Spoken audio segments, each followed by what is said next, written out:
Hi, let's read about operant conditioning. Operant conditioning, sometimes referred to as instrumental conditioning, is a method of learning that employs rewards and punishments for behavior.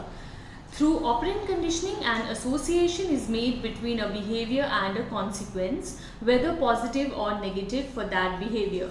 For example, when lab rat presses a lever, when a green light is on, they receive a food pellet as a reward. When they press the lever, when the red light is on, they receive a mild electric shock. As a result, they learn to press the lever when the green light is on and avoid the red light.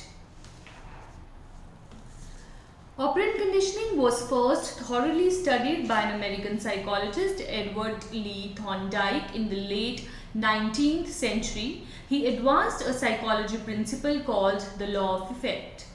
As per the law of effect, actions that result in favorable outcomes have a higher probability of being repeated, while those followed by unfavorable outcomes are less likely to be repeated.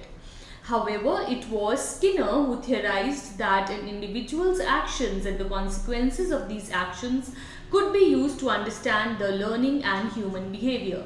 He coined the term operant conditioning.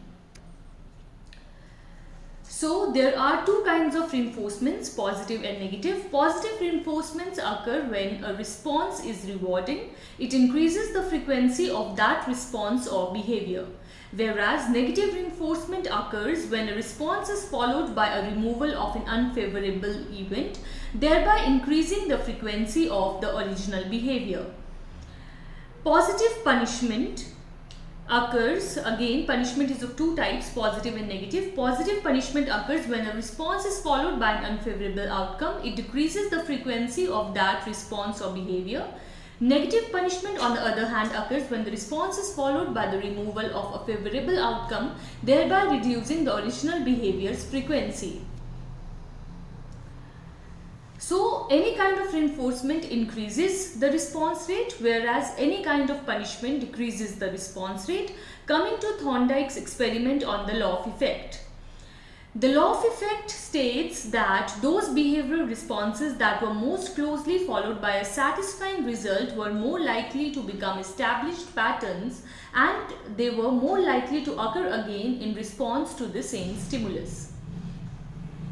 In Thorndike's experiments, a hungry animal, usually a cat, was placed in a small chamber that he called puzzle box.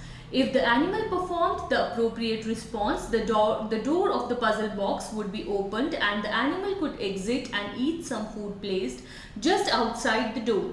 In different experiments, the response that caused door to open varied in complexity. Thorndike would return an individual animal to the same puzzle box many times. His objective measure of performance was called the escape latency, which is basically the amount of time it took the subject to escape on each trial. As the trials progressed, the animal's latency to escape gradually declined, which Thorndike attributed to the strengthening of SR connections.